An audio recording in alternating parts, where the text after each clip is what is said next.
Good morning to you, and thank you for joining us. The show is Good Morning Africa. My name is Miriam Ogutu, and we do apologize for the late start of our bulletin today. We had a bit of some technical hitch, but I'm still glad that you found time to be with us today. So I will just take us through quickly the headlines, and then I'll bring in my panelists, and we will start on our topic of discussion today. We start with the Standard newspaper. Ruto tackles the hard questions with their main challenger Raila Odinga and George Wakoya skipping the debates. DP William Ruto and David Wahiga Mwaure hogged the airtime, tackling hard questions posed by the moderators and explaining their vision for Kenya. Will their performance sway undecided voters? That is the main headline. Raila's date with Njuri Ncheke. All right, and then we move on to the Star newspaper. Dams dropped to punish me, says DP Ruto. His reference to judges as crooks came back to haunt him. That is the main story, and that story is on page 2. Moving Jomo Kenyatta's home from Ichaweri to heart of the city. That is on page 20. U.S. neo-soul artist Anthony Hamilton arrives for Yetu Festival. That is on page 3. And presidential ballots arrive as poll agency ducks DCI queries. That you find there. And the People Daily, Ruto fights alone as Raila skips a debate. That is the main headline. And on Taifa Leo, sababu za Raila kukunja mkia. That is the main headline. And of course, on the Daily Nation, Ruto's field day as Raila skips debate. And we shall look at that. Eye photos could soon tell if one has diabetes. Non-invasive technology being trialed in the country uses artificial intelligence and has retinal camera that help analyze a patient's risk of having diabetes and hypertension. That is on page 5. And hard times push more Kenyans to default on loans. That is on the back page. 16.9 billion Kenya shillings capitation to schools ascend. That is what we have. And on some regional newspapers that outside of Africa, the daily news from Zimbabwe, leave me out of it, Mzembe says, as he spans invitation to be part of ZANU-PF original. That is the main headline. Newsday, also from Zimbabwe. Zimbabwe population surges 16.2%. And the new vision from Uganda, Russia to sell oil to Africa. Okay. That is the main headline, and I think we shall look at that topic and more on our other show at 12 p.m. here. Daily Monitor, civil servant salary to delay. Also from Uganda, The Guardian from Nigeria, Senate, Mum, Abuja residents on high alert over planned attacks. The Nation from Nigeria as well. 2 officers, 6 soldiers killed in attack on presidential guards. Okay, and The Citizen from Tanzania, how 580 billion Tanzanian shillings fund will benefit women's SMEs. And the Daily News also from Tanzania, dreams cut short. And The Guardian from the UK, ministers played fast and loose with £777 million in COVID contracts. And the Daily Telegraph still from the UK, Sunak's screeching U-turn on tax cuts. So that is what we have on the newspapers here in the country and outside. So I'm joined right now by Samuel Tawish, our journalist and in-house analyst from Nairobi. Tawish, a very good morning to you. Very good morning indeed to you, Miriam Ogutu, from our head office. Good morning to my fellow correspondents drawn from all parts of the country. And of course, to our viewers watching this program in Africa and the rest of the world. My great pleasure to join you on this program. Good morning, Miriam. All right, good morning. And also we are joined by Gladwell Kiragu, also our in-house analyst. I think she's in Nairobi today, and also a journalist. Kiragu, a very good morning to you. A very good morning to you, Miriam. Good morning to my fellow panelists. Good morning to our viewers. I'm coming live from Nairobi. Okay. And also we are joined by Kiptanui Sevania from Nakuru. Kiptanui, good morning. A very good morning to you. Very good morning to you, Miriam. Good morning to my fellow correspondents. I'm joining you indeed live from Nakuru. Miriam, to bring you up to date, we are expecting our President Uhuru Kenyatta today in this town. The town is very busy. He's actually coming to commission rehabilitated Nakuru Kisumu Railway. So So there are a lot of activities up there. I've just come from there and I've shared some photographs from over there. Miriam, this Kisumu Nakuru railway will ease a lot of transportation. It is actually a connection between the other one, which was actually being commissioned yesterday in Naivasha. And today, Miriam, there are not much politics in this town. People are so excited. I was around there. People are actually waiting for their head of state so that we'll be in a position to commission that railway and other projects in this town today. Miriam, I will actually bring you up to date as the day is unfolding. Thank you for having me on this show. All right, thank you so much, and thank you for that update, Kiptanui. And last but certainly not least, we're joined by Javan Karanja, all the way from is it not Nyahururu? Please remind me, I'm forgetting where you're joining us from this morning. I'm sorry. Good morning, Nanyuki, I believe. Javan? All right, so Javan is not there. And good morning, Miriam. Oh, okay. Good morning, Javan. Thank you so much for joining us. We missed you yesterday. We had a bit of a technical hitch. We were not really able to get through to you through the connection. But anyway, we shall look at our main topic of the day, and that is the post-presidential debate analysis that we're going to have this morning. And hopefully we watched the debate yesterday, because we shall base our conversation on a lot of issues that were discussed yesterday. But first off, let me just read through how the Daily Nation has captured the presidential debate yesterday, which Wajakoya did not show up, and also Azimio flag bearer Raila Odinga also failed to show up on that debate. Anyway, on page 12 and 13, sorry, I apologize. Deputy President William Ruto last night went into the televised presidential debate with guns blazing against his main rival, Azimio flag bearer Raila Odinga, hogging 90 minutes of limelight in all of Kenya's broadcast stations. This is after Mr. Odinga, who enjoyed a similar platform in 2017, after his then opponent, now his biggest supporter, President Uhuru Kenyatta, pulled out of the debate. Yesterday, Mr. Odinga said he could not share a podium with the DP, whom he said had integrity issues. Our opponents have been taunting us that we are cowards and we are not ready for the election. We cannot debate with him. When the government fights corruption, he has been saying it is weaponizing the war on corruption. The only place I can meet him is at the ballot, Mr. Odinga said. The DP, for his part, seized the opportunity to expound on his Kenya Kwanza manifesto after Mr. Odinga made good his threat conveyed through his allies, and he would not attend the event. And so a couple of issues were discussed, and for me, I think I was able to note about 7 issues that stood out for me, and in the manner in which the Deputy President was able to respond to this.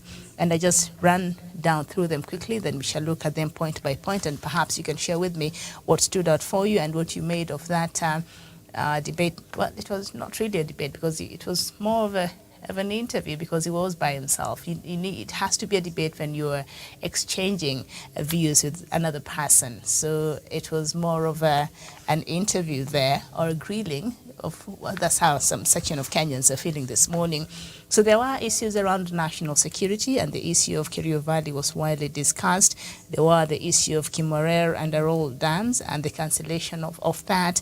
There were issues around equalization fund and why the fund has not been operationalized. And there were matters to do with constitution and governance, and under that, the questions to do with the 2/3 gender rule were brought up, and devolution and how that is working for Kenyans. And there were issues to do with judiciary and its independence, and then leadership and integrity.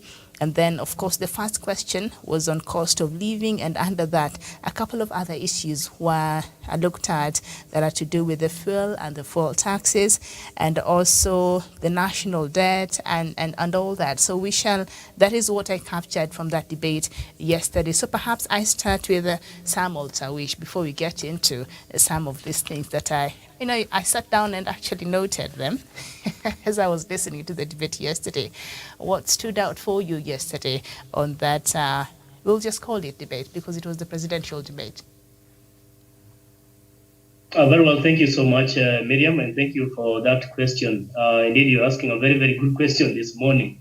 That what exactly stood out for me? What stood out for me is the usual rhetoric from Deputy President William Ruto. Because again, I'm sure most Kenyans were not quite amused in the manner with which Deputy President William Ruto really attempted to respond to questions during yesterday's interview, if I should call it that way, because he had no competitor or anyone really to debate. He was actually having a soliloquy, speaking to himself. And Miriam, having said that, you could quite see also that Deputy President William Ruto and the UDA presidential candidate was more evasive when it came to answering questions. And at any given time, he could either avoid the question altogether or give an answer that was not satisfactory, according to some of us who are observers and also journalists who have been in this field for quite some time, Miriam. Because if you are to ask a Deputy President William Ruto a question like the issue to do with, of course, the Aurora and Kimorel Dam, and he was giving of course, answers that every Kenyan knows very well that these were not the responses that we are expecting, because we all at least know so far what happened with the Kimorel and the road dams in Elgeyo Marakwet.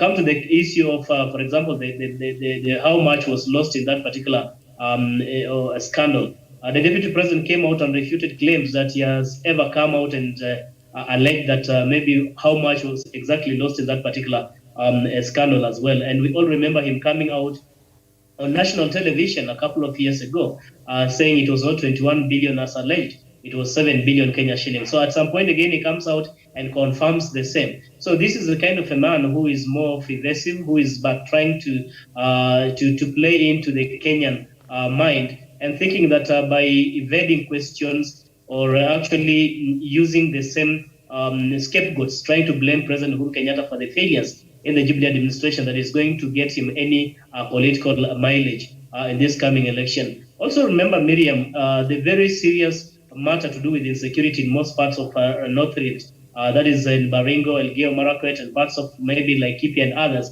And the DP, instead of coming out and telling Kenyans as part of government, because he's the second in command as we speak, how come that the government hasn't quite been able to rise to the occasion and ensure that security and sanity has been restored in those parts of the country. Instead, he came out and said it was all but a political tool being used really to fight him politically. I think this is Deputy President William Ruto was trying to play a victim card to try and whip emotions and get sympathy votes, especially from his, of course, from his backyard. Because he knows even the people from where he comes from, including Uasin Gishu, the county where he reigns from, do not quite believe in the things that he does speak.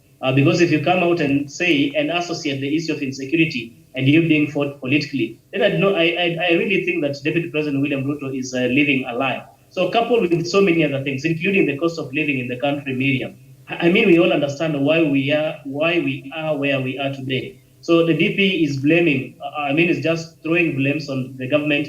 The government is that is serving why we are having high cost of living, why we are having high cost of fuel, why life is becoming unbearable to Kenyans, why Jubilee did not fulfill some of the promises that it gave to people when it came into power. You remember the question of the Gulana Kulalu, the water project. That did not actually even take off, if I should put it that way.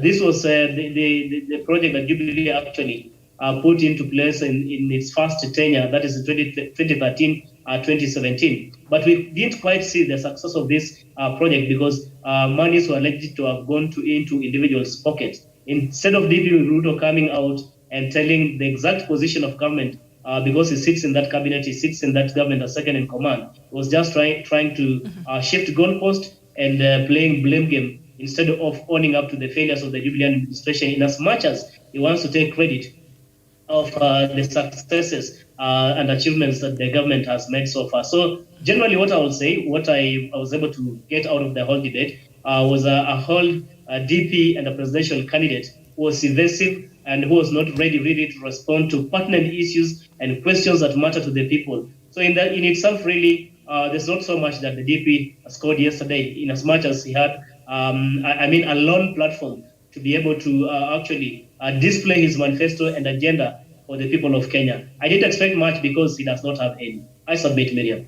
All right, thank you so much, Gladwell Kiragu. What was the takeaway for you from yesterday's presidential debates? Remember, we had two. The first one was supposed to be between Mwaure Wahiga and Wajakoya, but Wajakoya did not show up on the first debate, and Raila Odinga failing to show up in the second debate. But what was the takeaway for you? Thank you so much, Miriam. And let me say, I watched, I watched it, and being a lady, you're very observant with how things start from the first moment. I'll start by saying the entry of Ruto. Mama Mboga was pushed by Hussein Mohammed, and the funny thing is that Rachel Ruto looked behind and she did nothing. That is the same Mama Mboga. They have been campaigning with the name, her being a hustler movement at a bottom up, whereby they are going to empower them. Why didn't she defend that woman? Or maybe tell Hussein that whatever you did was wrong? That was mistake number one that I noted. Another one during the debate, when he was asked about the clashes, that is the West Pokot and the Elgeyo Marakwet, and he said that the clashes were the result as the government was punishing him. And Latif asked him because the clashes started way before when Moi was in power. And are you saying that how can the government punish you? And Ruto said enough is enough. He didn't answer the question he was asked. So as my brother has said, what yesterday was doing, just like his deputy regarding what they were doing, there were some questions that they were not answering, but instead creating their own questions, because the questions that Yvonne was actually asking, they were very important questions, but actually with the man we've been knowing outside here yapping and actually insulting, yesterday he was stammering. That is something we've never seen him do. He was stammering because the questions were actually, I think he didn't expect such kind of questions. So Miriam, despite her watching, I was trying to understand and waiting for him to say how he's going to actually. I was waiting for him to mention the bottom up, but he didn't. So I think it's high time Kenyans wake up. There's so much Kenyans wake up and actually, because we've been this hustler thing and the hustler movement. You people, you have always been lied about. Yesterday the questions were direct, and I'm sure, and the questions of corruption actually they were actually popped in, because we're not talking about the Kimorel Dam. Those are corrupt issues. Yesterday he didn't answer the question the same way he has been yapping here. We saw two colors of him. Like one color whereby he displays when he's outside, and yesterday when he faced the panel, and that was not a debate, it was kind of an interrogative interview, Miriam. Okay, all right, thank you. And yes, you've brought up the issue of the supposed Mama Mboga, who I think was on the front and center when they were coming in, but at some point, as we've seen there, the video, her being shoved behind. Maybe Hussein wanted the photos to capture the president, the deputy president, and his wife Rachel. I don't know what could have been the reason why, but also there's a photo that captured both of them. I see here on the Daily Nation. The supposed Mama Mboga, and I think the other one on the other side is the supposed Boda rider. And I think these faces are familiar. It appears like the two that accompanied the DP when he was submitting his nomination, papers to the IEBC at the Bomas of Kenya just a couple of weeks ago. I think that is the case. But anyway, Kiptanui Savania, what stood out for you from yesterday's presidential debate?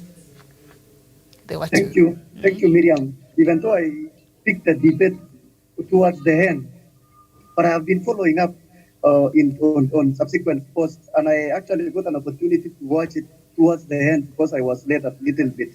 Miriam, we've been saying in this television, we've been saying in social media that William Ruto is not a man to be trusted. But yesterday, it was a very good opportunity. 90 minutes for the whole world, 90 minutes for people in this country, Miriam, to see what we've been saying. You see, Miriam, it was so shocking that William Ruto was asked a very simple question about what has been happening actually in Kerio Valley. Kerio Valley issues, Miriam, then is dated back to 80s. It was not for yesterday, these bandits. Miriam, one time we tried to ask some people from that area what is happening. And the whole main problem, Miriam, is ghetto rustling, which Miriam, the cows have been taken from Kerio Valley to the KMC. And there are some people in that Nairobi, Miriam, who are actually behind, who are funding these bandits. it was unfortunate, Miriam, that William Ruto came out and said it was a political tool to fight me. Very, very, very, very shameful. Miriam, before William Ruto came to power, there have been bandits. Before William Ruto fall out with Uhuru Kenyatta after handshake, Miriam, there was also these bandits. So who was using them then before the fallout, Miriam? Miriam, after March 2018, handshake between Uhuru Kenyatta and President Uhuru Kenyatta, that was the moment we saw a fallout. But the problem is this, Miriam, William Ruto is sitting us that it is a political tool. Another thing, Miriam, I observed, and it was so shocking, is that William Ruto saying the Arrow and Kimwarer dams and some other dams here in Rift Valley, which were meant actually to help our people, were supported by the president so that our people will not benefit. William, let me bring you up to date. When William Ruto was very busy in debating or answering those questions, Uhuru Kenyatta was hosting Rift Valley elders, Rift Valley people from at State Lodge in Eldoret, Miriam. Miriam, you know what is happening. We cannot lie. We cannot lie every day. Miriam, instead of taking this opportunity to tell the people that I'm now I'm the contestant for president, so that when I get this seat, I will do this and this and this. It was a blame game, blaming this, and you see, Miriam, when you tell people of Elgeyo Marakwet that now that you are Mupati Maji, you don't get magic from Aaron and Kimwarer because the president actually was not even meant bad things about you, Miriam. What is that? You are inciting these people, Miriam. The people of that area who are watching Miriam are no longer blaming them. They are peasant farmers. They are blaming the government now that our son was not there. Miriam, we are not in a position to drink this water. We are not in a position to irrigate our land. But there is something, Miriam, I want us to demystify. I want us to debunk these lies in this manner, Miriam. For those who are watching, Miriam, we want to tell them the truth. Miriam, as I said, Itare is in Presoy. The people who are given tender to construct Itare Dam, Miriam, were people from Italy. And you remember, this dam has not been constructed. It went up to halfway. And there's no coordination because those people who are there, Miriam, who are supervising these things, the people who are given this finance are allies of William Ruto. And he took advantage of that and spent this money. KVDA, which was William Ruto was telling us that let the KVDA take over the management of Amaror and Kimwarer Dam, William. KVDA means Kerio Valley Development Authority. It has been there since even I was not born. Since William Ruto was not even in politics, it was there in the 90s, and it has been there. Miriam, who are these people who are managing KVDA? One was Kimosov. The guy Kimosov was taken to court, Miriam. If you saw it, he bought towels. What was the purpose of towels? My brother Murkomen was accused of swindling money and buying pickups.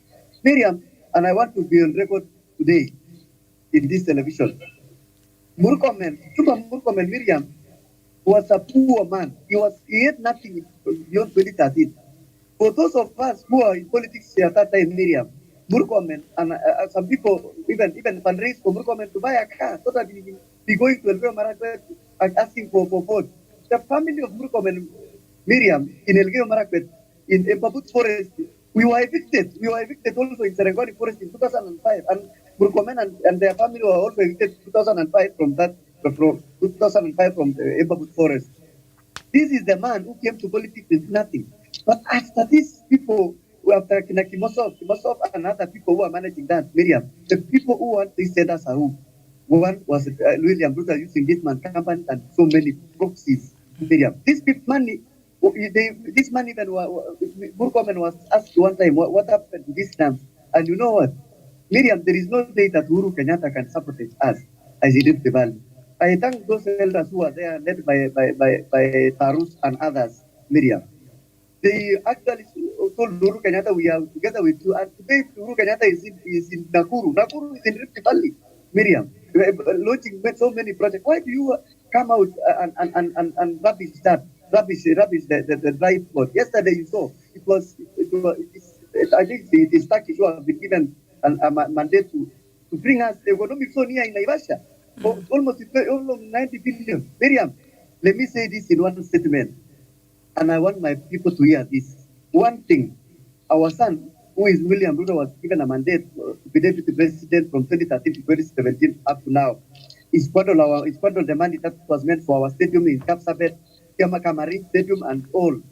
When Karimeru Dam and other dams this in the central province were being constructed and were being supervised, the money which was allocated for our dams, of our dams and these other things, Miriam, was being squandered by William Ruto using his profits. He's a liar, political conman, na mukora, na wa kawaida. Let us not give him mandate when it comes to elections of 2022. I submit.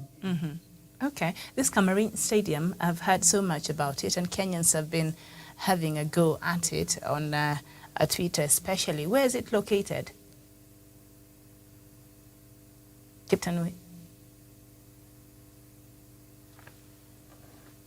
Okay, I've lost Kiptanui there. Perhaps you will tell us.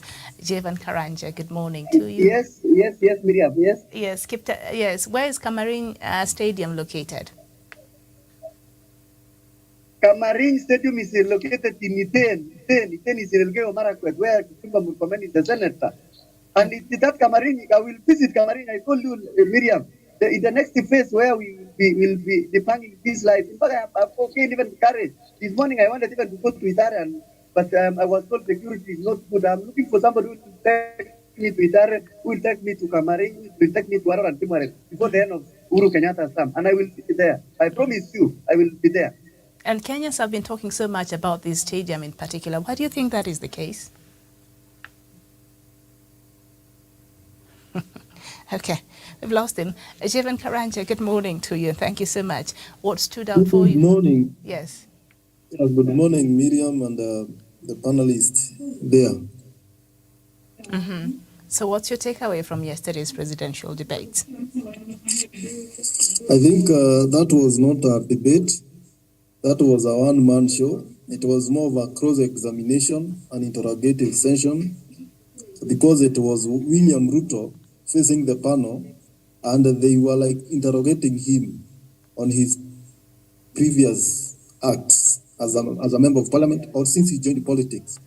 So he had a hard time explaining to Kenyans who he is and who he has been as a leader. That is what I observed in the debate. That is why Deputy President William Ruto found it difficult to answer some of the questions. When he was asked about the number of tax levies that we have in the fuel, he was not even aware whether we have such kind of taxes in the first place.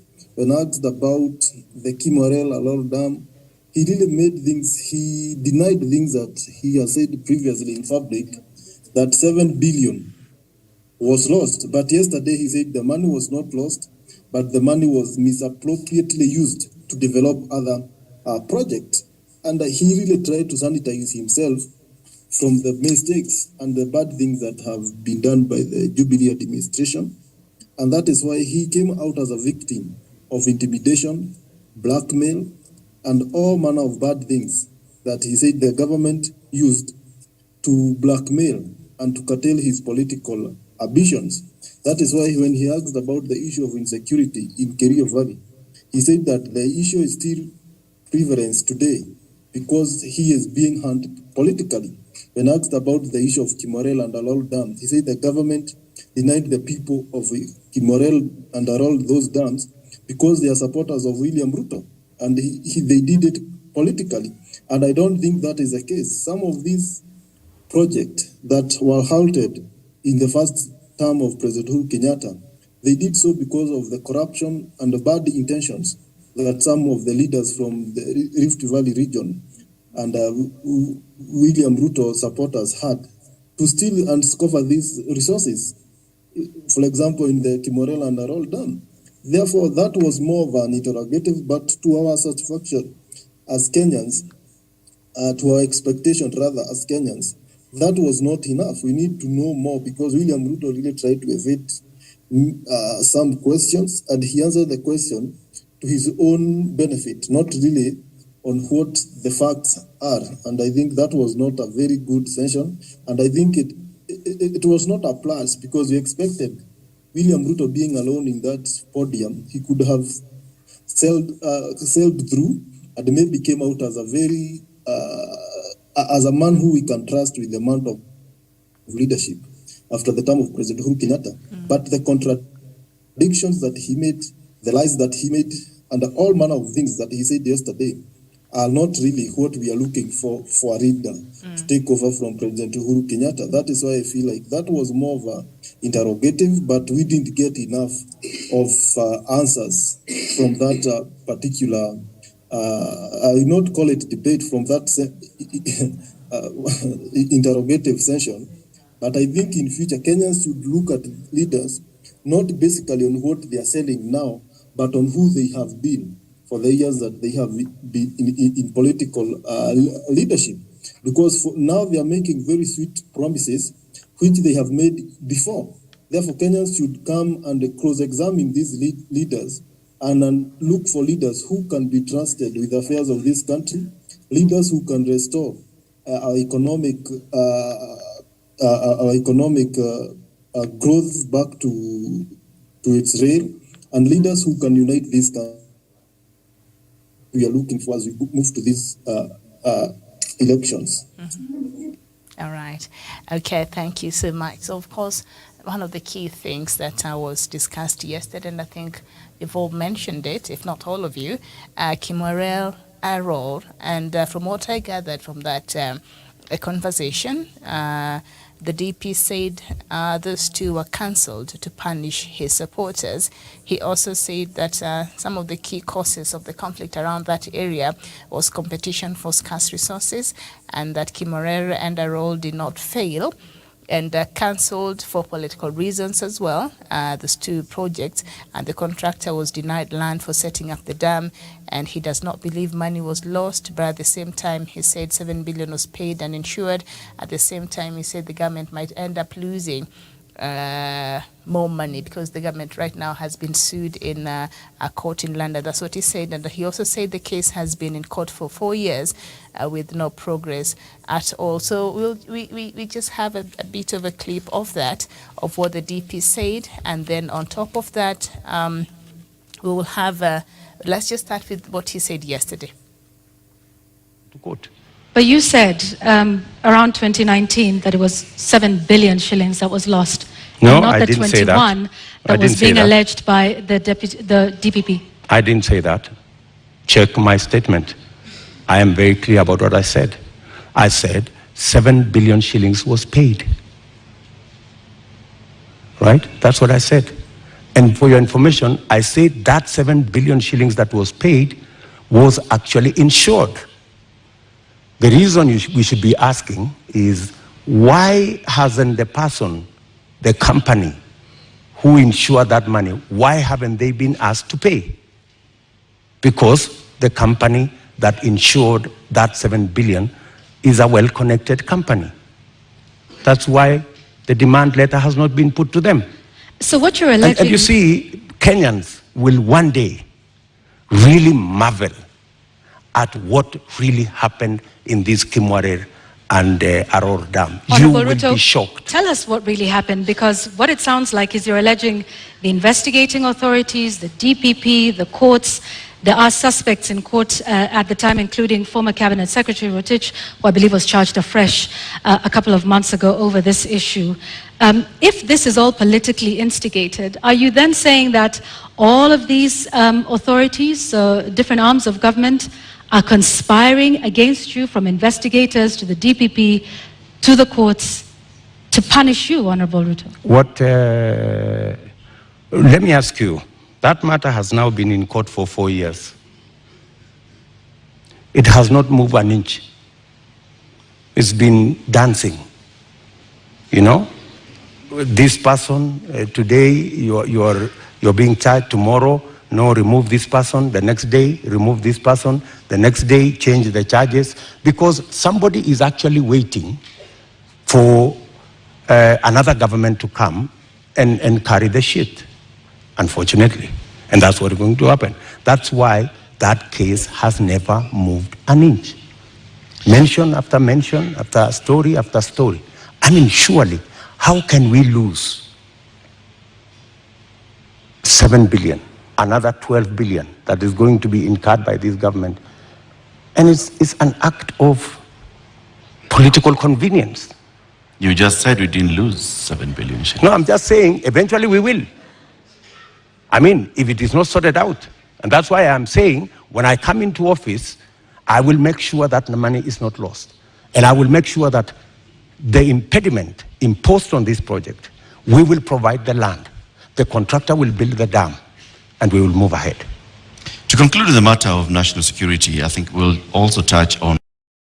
All right, so that is what the Deputy President William Ruto said yesterday, and he said no money was lost, and then at some point he said the government has lost some money, so that was a bit confusing. And also he said that I did not say the money 7 billion was lost. He said 7 billion was paid and insured.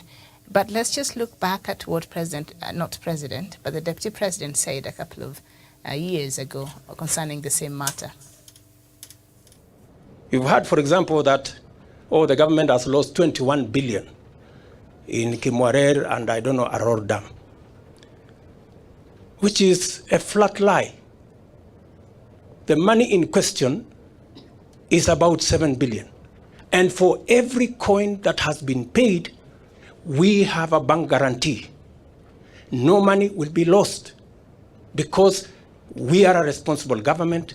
We have engaged every arm of government to make sure that public resources are safe, and therefore the correct information must be used as we target the fight against corruption.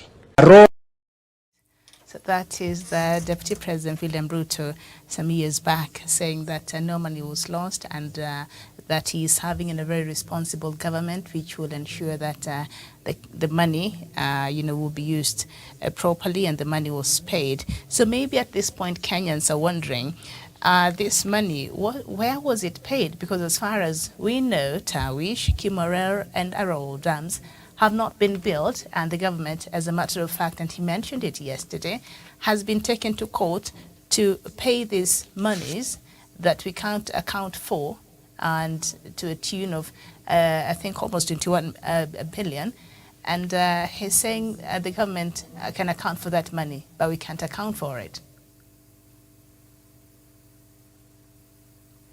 Miriam, it was indeed very, very unfortunate that a whole deputy president will come to a national platform, and instead of giving the correct position of the situation in as far as what is in the public domain is concerned, he chooses just to give or to shower Kenyans with lies. Because again, Miriam, we all understand exactly what happened with Kimwarer. It is one very fundamental scandal that even so, the CS for Treasury then, Henry Rotich, actually leave his job as the CS for Treasury, Miriam. So many other people, including, I think, was it Kamau Thuge or some, if I'm not very wrong, and some other people really have had their career actually stumbled on because of this particular scandal, the Aurora and Kimwarer dam scandal, Miriam. So it would be foolhardy for DP Ruto to come out and purport to give us a different version of what already is in the public domain, because these are matters that have been in the court for the last about 3 or so years, we all understand.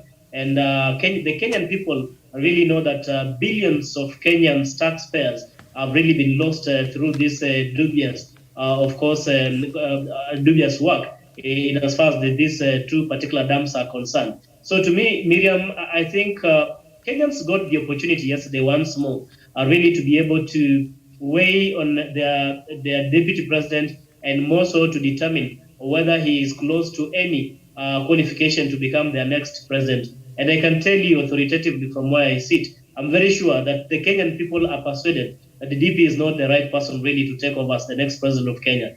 For one reason, Miriam, you need a person who can be trusted for what they say, a person who can be trusted for their word. And DP Ruto has come out as a man who cannot be trusted. You need a person who can be held accountable for whatever he says, and also accountable for the position really they hold. If you find a whole deputy president, in fact, people who are watching us, the world was watching this particular interview yesterday, and I mean, a foreigner will really be forgiven to conclude that William Ruto is just but yet another opposition leader who has been in this country and has never been in government from the time he ever came into politics. You'll be surprised that Deputy President William Ruto has been a minister for higher education, he's been minister for agriculture, he's been deputy president for the last almost 10 years, and is a person who does not want to own up to any of the misdeeds that any of the administrations he has ever served, be it as minister, be it as member of parliament, or even as close as being the second in command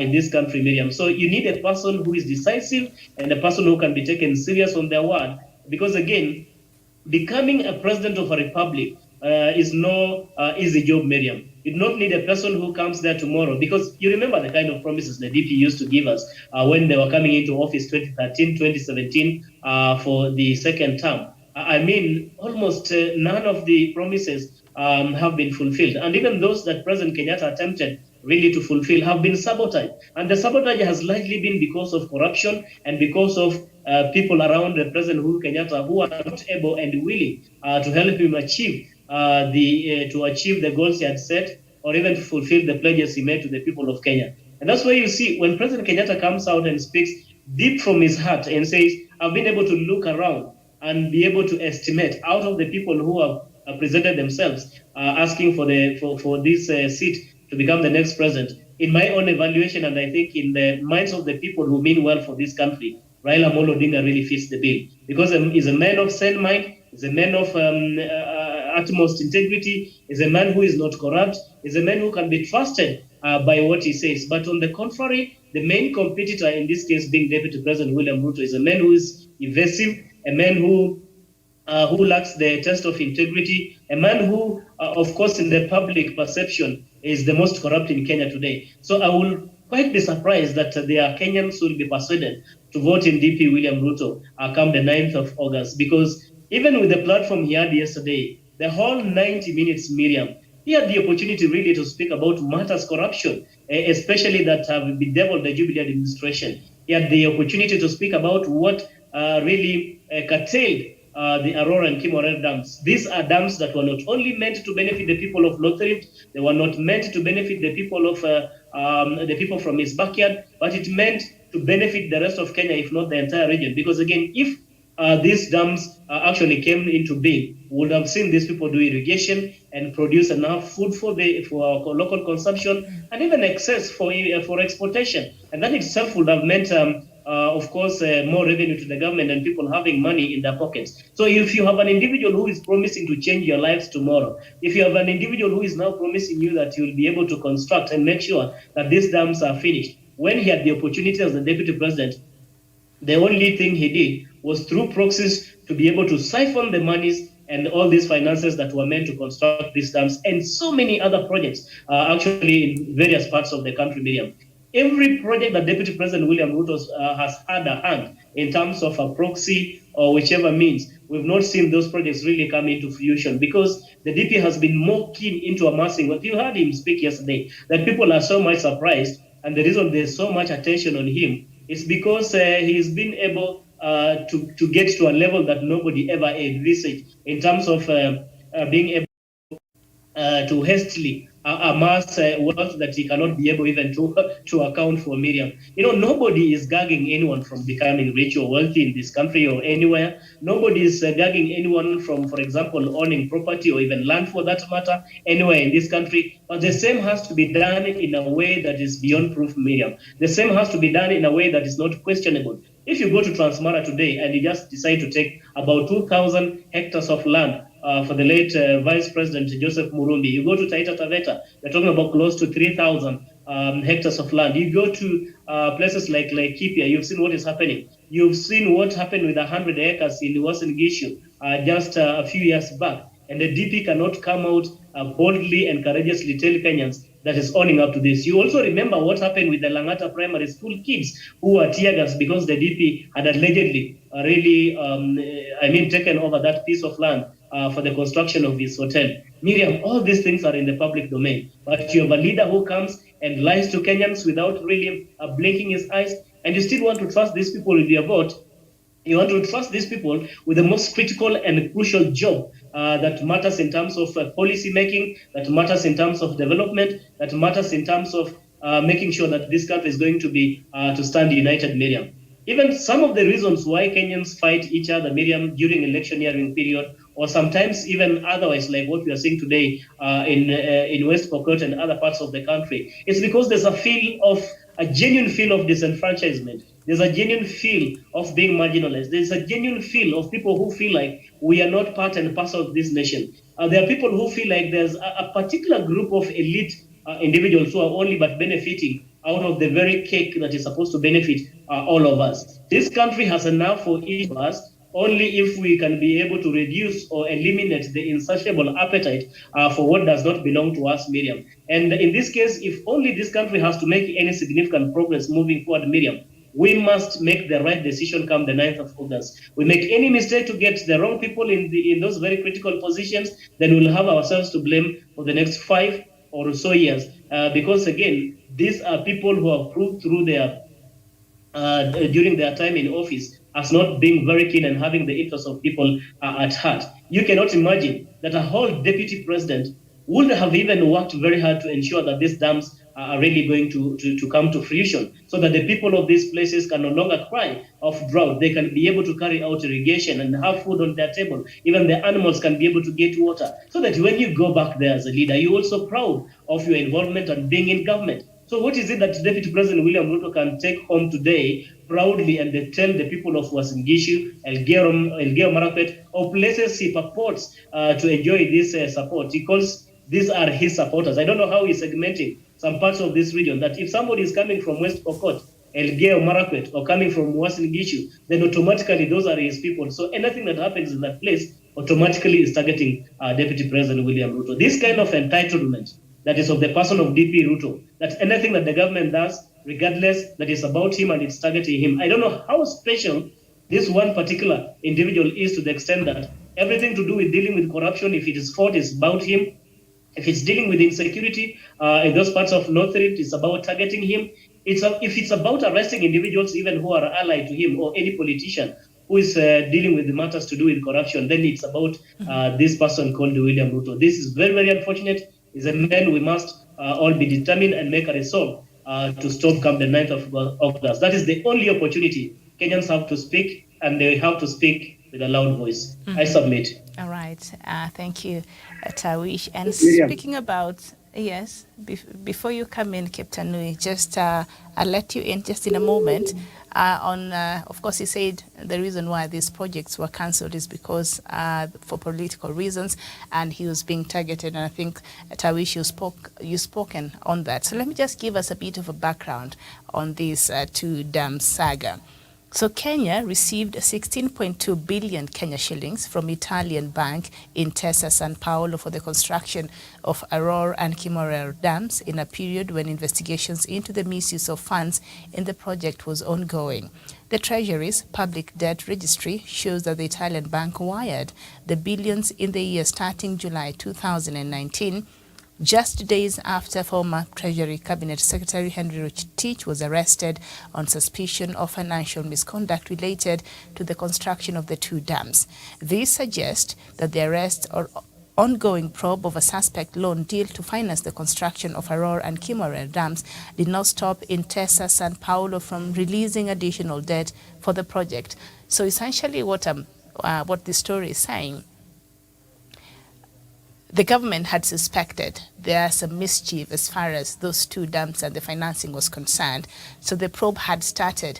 But the bank in Italy, even knowing that there's an active probe over the funds that it had initially released and was set to release the other part of that fund, did not stop that bank to hold on for a moment until maybe they find out what was really going on in Kenya over the alleged corruption that was going on with the money they had initially released. But this bank in Italy went ahead and released some money anyway, additional money for the project, and this is the additional debt. So it's not like they were just dishing out some grant. This is money that was a loan, and we meant to be paying it. Now, the register shows that Kenya had received 3.4 billion Kenya shillings ahead of July 2019. When reports of and investigations into the alleged financial misconduct linked to the construction of the two dams were in the public domain. In September 2019, President Uhuru Kenyatta cancelled the project after receiving a report from a technical committee which he had formed following the discovery of irregularities and improprieties surrounding the two mega infrastructure projects. This is after the initial 3.4 billion Kenya shillings that had been given over this project could not really be accounted for. So President Uhuru Kenyatta, after receiving these reports, he cancelled the projects. I think that is where William Ruto is saying he was being targeted, and this is a political, it's a political, for political reasons. But we can see President Uhuru Kenyatta cancelled this based on the report over the information of the improprieties surrounding the two mega infrastructure projects. Now, the cancellations came in a financial year when Aror Dam received 11 billion Kenya shillings, while an additional 5.2 billion Kenya shillings meant for Kimarer was wired to Kenya. So 11 billion plus 5.2 billion. Put that together, that's about 16.2 billion Kenya shillings. The Spanish firm was supposed to disperse a total of 74.3 billion Kenya shillings, repayable over 14 years beginning May 2021. The Treasury did not reply to the request of the Business Daily, who did the story, to reply to the request or comment on whether the loans were processed after the project was cancelled and whether they had begun making payments. So that is the background over which President Uhuru Kenyatta cancelled this mega project. But even so, money had already been delivered for this project. So when the DP says that no money was lost and it was 7 billion that was paid and insured, and yet you wonder what was it paid for, because as far as we know, those the dams did not materialize and they were cancelled because of the misappropriation of the funds and the corruption thereof. Let me go to Gladwell and then I'll come to you, Kiptanui. Gladwell. Thank you so much, Miriam.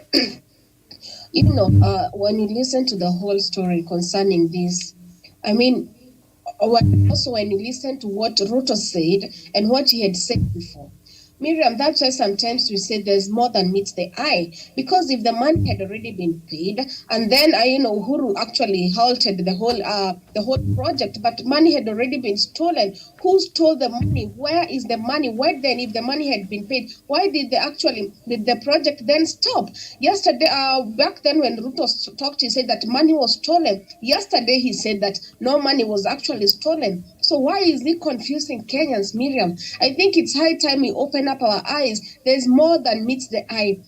And Miriam, what pains is that when we receive money as Kenyans, that means that money was supposed to go to a project, and not only that project, because Kenya has been receiving money to actually, and that money, it's actually loans that it is us Kenyans, even an unborn child, that is actually paying, but yet who are benefiting the few individuals. Yesterday, Miriam, something that actually caught my attention is when Ruto said that those people that everybody, that the government is saying that some things were stolen, they should be taken to court. You could see the audacity he had. Yet, Miriam, when most of these cases are actually investigated, most actually revolve around him. And then when he said that most of these things are propaganda, that they don't exist, Miriam, there's no way I can always be accusing and pointing fingers at you with no reason.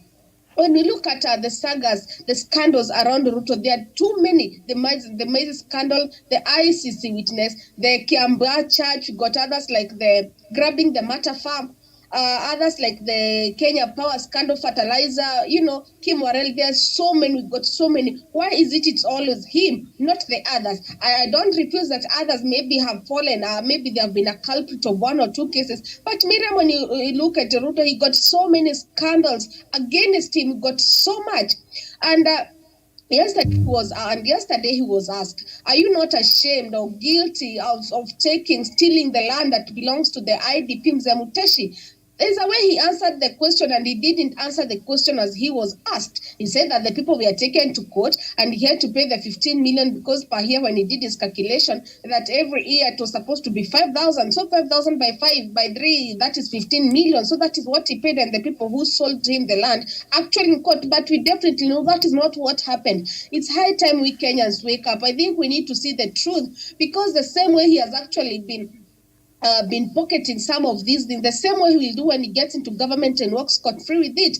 My brother brought up a very important issues. Sometimes when you are in position, I think you have that pride of when I retire, maybe when I go home, how will Kenyans remember me? For instance, Uhuru Kenyatta, we always discuss about his legacy trend. Uhuru legacy will always continue. But for example, when Ruto goes home, what will we remember him for? What we'll just do with we'll just remember him with the Kenai missing, with the murders, the scandals around him. He has actually done nothing in this government. And the worst part of it is that as he's going home, he has actually topped up his messes with the manipulation and the brainwashing of people. Yesterday, those questions, I liked the way the question were asked, but at the same time, and as I said, the same way his deputy answered, he actually had his own answers and actually his own questions. He didn't, some of the questions he was asked, he didn't answer them as he was expected. Miriam, I submit. And Kiptanui, before you come in, just get ready. The state is seeking 7.7 billion Kenya shillings from Heritage Insurance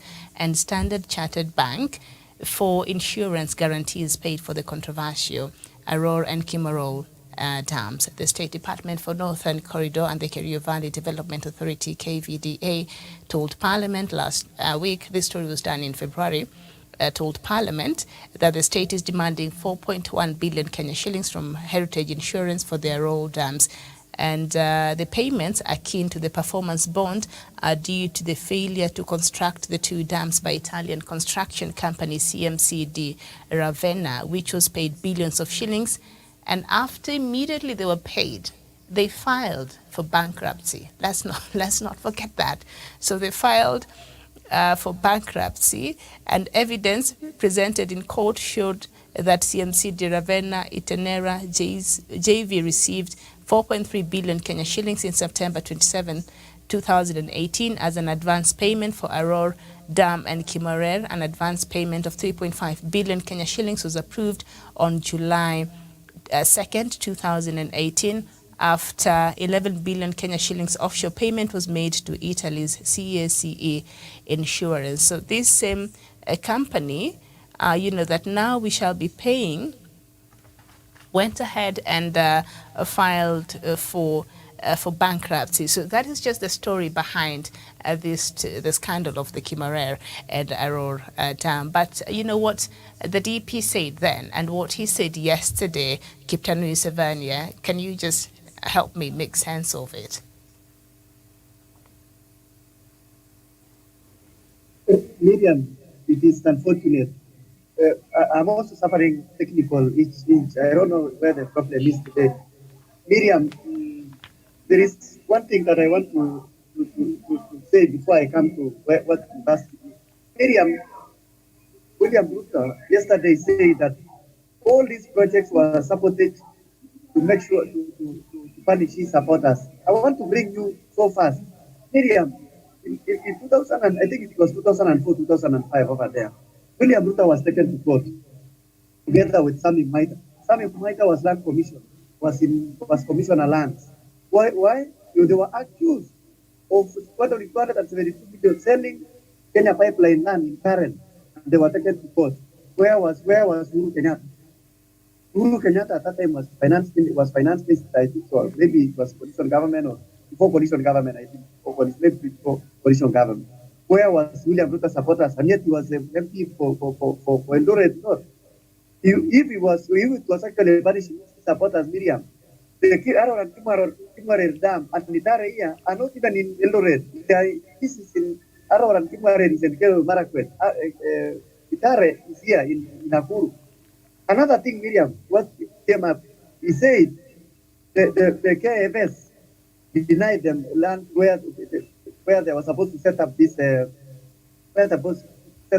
dam in Aror and Kimorel over there. Miriam, if you talk of KFS, how KFS in India, why is it that this money was paid and yet?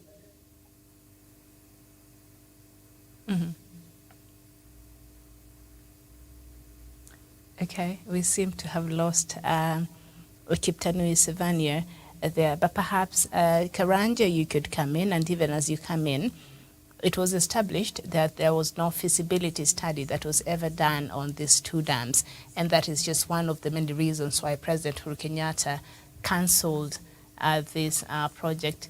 Captain, I see you back. Would you like to conclude your thought process, and then Javan can come in?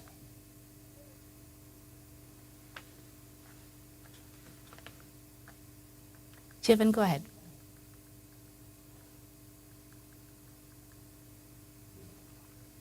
Sorry, Okay. sorry for that. Okay, Sorry go. for that, Miriam. Very well. You will bear with me. Today I'm having a lot of problems with my device.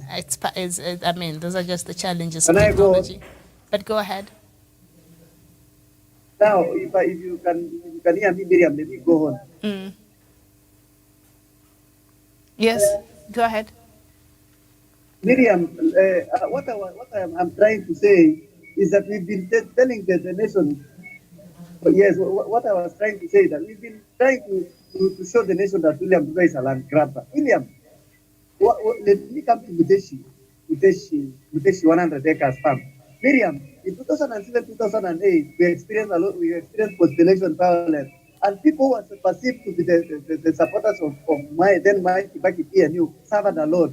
One of them was Muteshi. He ran away. Miriam, Muteshi was not a visitor in Eldoret. He was not a visitor in his farm.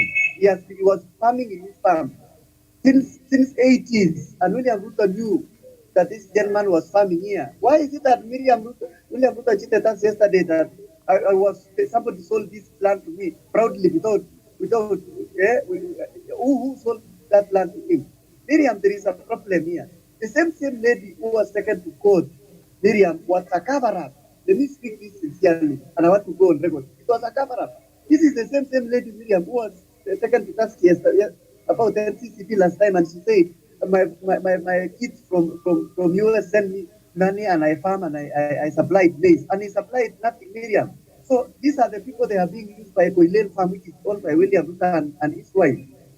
Miriam, you cannot come and tell me I was sold this land without even inquiring. William Ruto knew Muteshi that this is your land.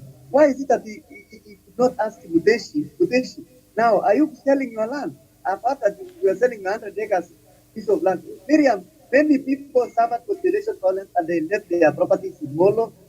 People are now occupying their properties. They left their properties in Forestry. There are people are occupied in Yamumbi, in Eldoret, and in where William Ruto comes from. Miriam, that is why Raila Odinga has promised that when you get this power, I will take you back to your farm. These people, Muteshi is one of the Muteshi came to Limelight because he went to court and took William Ruto to court. Miriam, if today I sold your land, are you supposed to take me to court? William Ruto was not even supposed to take it. The person who sold to him was supposed to take it to court. And then Miriam, why is that William Ruto was fined to pay 5 million for 3 years? He had already occupied the land. He occupied the land. Miriam, can you occupy my land? Knowing that I was an IDP myself, in Metoroka because I've gone because so that I can give opportunities to prevail. After this, I will be coming back. Miriam, there is a place called Rironi. Rironi, Miriam, after 1992, Van Forest, after 1992 post-election clashes, Miriam, which happened along the Van Forest, Miriam, people fled their home. They are no longer owned their only farms. But who are farming? They are my fellow colleagues. So it was so unfair for William to sit us in a national television like that, Miriam. Okay. Miriam, now let me come now to this money, which is he said he came out that remember let us not even dwell on them. Let us go to NYS 1, where Anwar Iguru was accused. What did William Ruto say? He came out and bashed and he said, no, there are no money which has been lost. But what happened? It came to everybody that money was lost.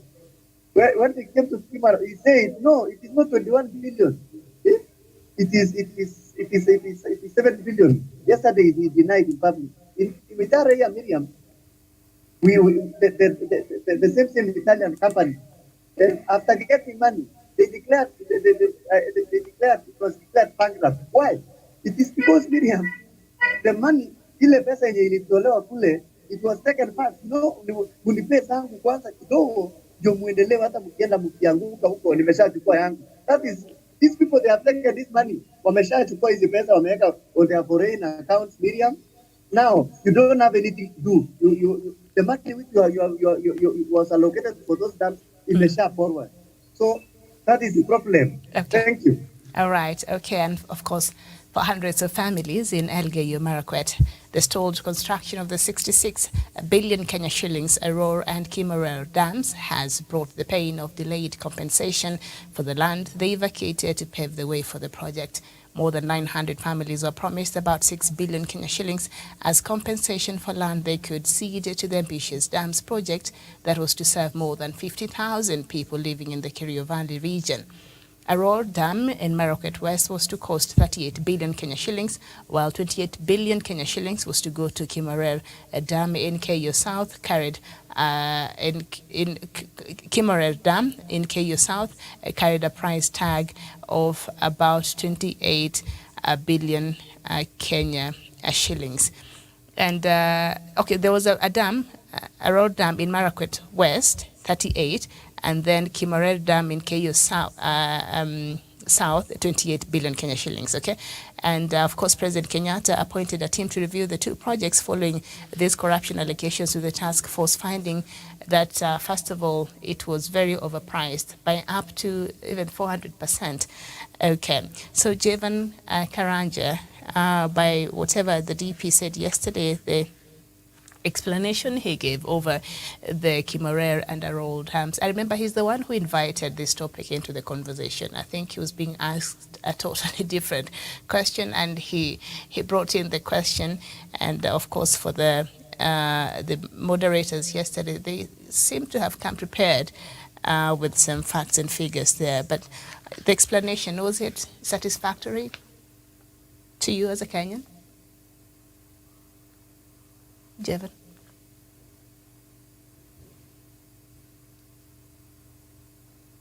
Okay. All right. We'll just move on now.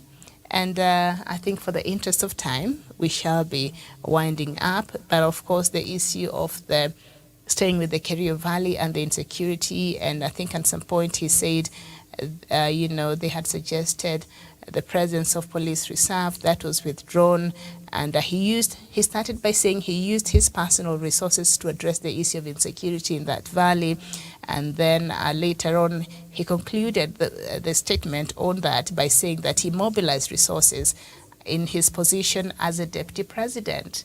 So that means that was government money. So that was also confusing for me, and because how do you use your personal resources to address a matter of national security? I don't know. I didn't really get to really understand that very well.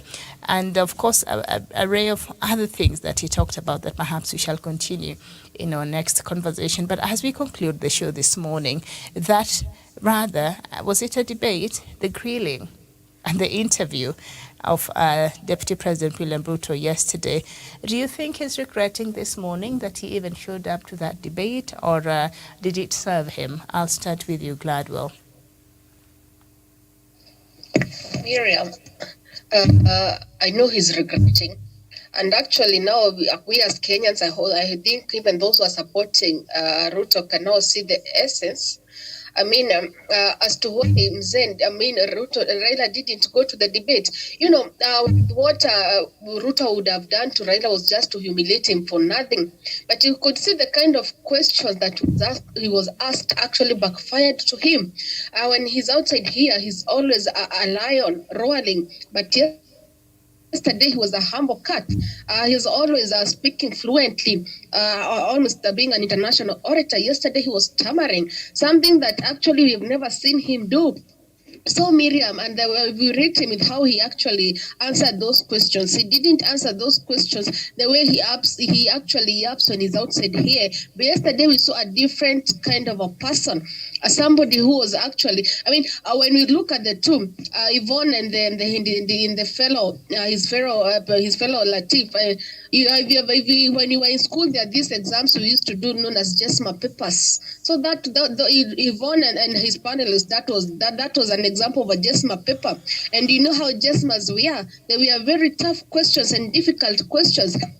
And that is what actually Ruto was not, he just thought that because the Raila will not be on the podium, maybe the question that will be asked will be simple and he will just walk away we will just walk away. But this didn't happen. Those questions backfired on him. And as a wise Kenyan, can you learn? I think we think that we should be added more time, but which wasn't, for the time being, it can't happen because we as Kenyans, we got so much to ask. I wish in the next government, when they were having such debates, we can have few Kenyans allowed to ask questions because Kenyans are the ones who have got questions. We have so many questions that we want these leaders to answer, but we can't get a chance to ask them. We have so much to ask. And when he was explaining, I had so many questions that if I could be given a chance, I could ask. So Miriam, to him this morning, I wish he just didn't attend. I would let us term him as a coward that, with the confidence he had when he said that Raila didn't attend because he couldn't carry the power of the questions. And he was so confident about it. I wish we could just say he was also scared. Just don't go because he just embarrassed himself, Miriam.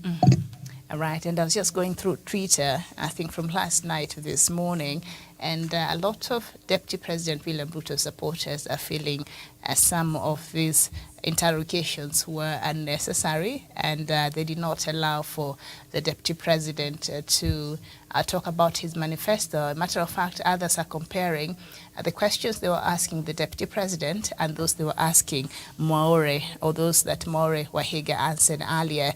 And perhaps, maybe, for the reason why the moderators, these two very well researched journalists, had to ask the questions they did is because Mwaure has never held any position, any public service position that we know of. He's not been a public servant in his capacity, especially as a politician. He's not. So there is nothing to look back and a track record to look at how he has served in these public offices, whereas this is the sitting Deputy President of the Republic of Kenya, and even before that, he has served in numerous positions as a civil servant, as a cabinet secretary, or other minister, as we used to call it. So for us to trust him with the position of, leadership in this country, the top position of the presidency, we have to interrogate his past responsibilities and how he carried that out and how he performed. We have to look at his performance as a blueprint and question some of the things that he did while he was sitting in this position, and indeed while he's still the Deputy President. So for those who might not understand, or for those who are disappointed that they focused on different questions on him compared to the other person, I mean, because of the background. So I think the moderators did a good job. But of course, the Deputy President, even after leaving that, and he was being interviewed by the journalists waiting outside, he said he was a bit disappointed because he felt that was going to be a chance for him to be able to explain to Kenyans his manifesto, and he did not get a chance to do that. So I can understand why he's feeling that way, because I think it was a great platform for him to explain. But also, I believe he had some chances in there that he could have brought up, some of the things that they have in their manifesto to respond to some of the questions that he was being asked, how he performed before, and perhaps how he intends to do differently according to the agenda that they have for Kenyans. Should he be, elected as the fifth president of the Republic of Kenya? So I think it was important for us to really get some clarity over these issues, because a lot of these are questions that even Kenyans want to know, that have been looming over his head. So it was important for that clarity to be made. All right, I go to Captain Nui. Do you think the debate served the Deputy President and his agenda yesterday, or you think he's regretting this morning? Thank you, Miriam. The debate actually was good, and it didn't serve William Ruto the way he was expecting. One of the things William Ruto was expecting to come and start lecturing Raila Odinga and says and blaming handshake blah, blah, blah, and a lot of, he was cornered. The guy was cornered. He was not expecting those questions. That is why he stammered. The way my sister Gladwell has put, it was actually a way of interrogating me. And when you see Miriam, if this debate could have served Miriam Ruto the way it wanted, you could have seen even in social media, Itumi and these people. Miriam, you remember even the electricity, the electricity disappeared all of a sudden. But people say, especially Murkomen, that Uhuru Kenyatta you see the electricity. So maybe William Ruto came to this debate, maybe Miriam having another intention. He didn't even answer the question. He was exposed. He was exposed. The whole nation, the people who didn't know about the base farm, people who didn't know about corruption and everything, they took a center stage, Miriam, for doing that debate. And people have known the kind of a man. They undecided voters, Miriam. And I want to applaud those people who advised Azimio Umoja, scheduled candidate Raila Odinga, and our Chakoya not to go and debate with this man. It has come out, Miriam, that the same people who say we are not going to debate with the team is true. A fraudster, a con man, a corrupt man. It was even in the public domain. When he was asking questions about corruption, when he was asking questions about land, about all those things, Miriam, he answered the way he wants. And all in all, he said enough is enough. And he was asked, what is enough? And he said enough is enough. This is a Peter man, Miriam. And the debate did not serve him. And Miriam, he was exposed, and it was unfortunate that he attended. If he could have said, I cannot attend because my colleagues are not there, maybe he could have even, maybe his character and other things could have been even hidden, Miriam. But it actually was a guy, a man who has no agenda of this country. He has been telling us Raila Odinga refused to attend to debate because he has no agenda. He was exposed, he has no agenda. This is the man, Miriam, when he has been deputy for 10 years, he has nothing to showcase but corruption. This is a man, Miriam, when the government is doing infrastructure like now, today we are going to experience a tremendous opening of Nakuru station, of its railway station. Miriam is the man is still saying that Uhuru Kenyatta took the boat and from Mombasa to Naivasha to benefit him and his family. Miriam, this is the man, Miriam, who was brainwashed. Those people who are surrounding him. This is the man, Miriam, who is actually defending corruption like nonsense. 80% of those people who are working with him has been taken to court. One, Rigathi Gachagua. Two, Anne Waiguru. And also Aluga, although Aluga came to this side recently. Miriam, those are the people they have been accused of fraud in this country. What does that tell you? It tells you that this is the guy whom we are not supposed to even think about him. Comes August 9, Miriam, he's supposed to be voted out. Mm-hmm. Okay, all right, thank you. Javan, if you can hear me. All right, I take it that Javan is not there, and I see Mama Mboga is ready. Yes, Miriam. Very well. So do you think the debate yesterday or the grilling yesterday served the Deputy President William Ruto, or you think right now he's scratching his head over some things that perhaps did not go as well as he thought they should have? Thank you, Miriam. I think yesterday's debate to William Ruto was more of a self-destruction affair because he ended up doing more damage to his presidential bid than consolidating and bringing more voters. I don't think he even spoke to the undecided voters. I think people who already made their decision, maybe to support Azimio or who are yet to be decided on where to vote, William Ruto did not convince them in the right way that he is the best man to take this country to the next to the next level. Therefore, I think he didn't maximize the opportunity. Being alone on the debate, it was a plus. Maybe if he used the debate well, it was a plus for him. But the way he lost glimpse of important issues that affect this country showed a man who is not keen on developing this country, but a man who is just who is just too ambitious just to occupy to occupy the house on the hill, and that is enough for him. To him, is just about his personal ambition, not the bigger picture of helping the people he calls the hustlers or the people he purports to represent. Thank you. Okay. Thank you so much. And of course, there were questions around leadership and integrity. And he was specifically asked why, if at all, calling other leaders' names is something that is in line with a leader seeking such a national positions. And he interestingly said that he has respect for every Kenyan. I don't know if that every Kenyan includes President Kenyatta, because we know in several occasions he's called his boss some unbecoming names or referred to him in ways that might not be very becoming, and Raila Odinga and others. So anyway, that is that. We want to thank you so much for being with us this morning. Thank you, Kiptanui, Javan, Gladwell, and we did have Samuel Tawish who left the conversation a bit earlier. Don't go too far. We shall be back with more discussion with a different topic this time. My name is Miriam Ogutu. Thank you so much for watching. Good morning.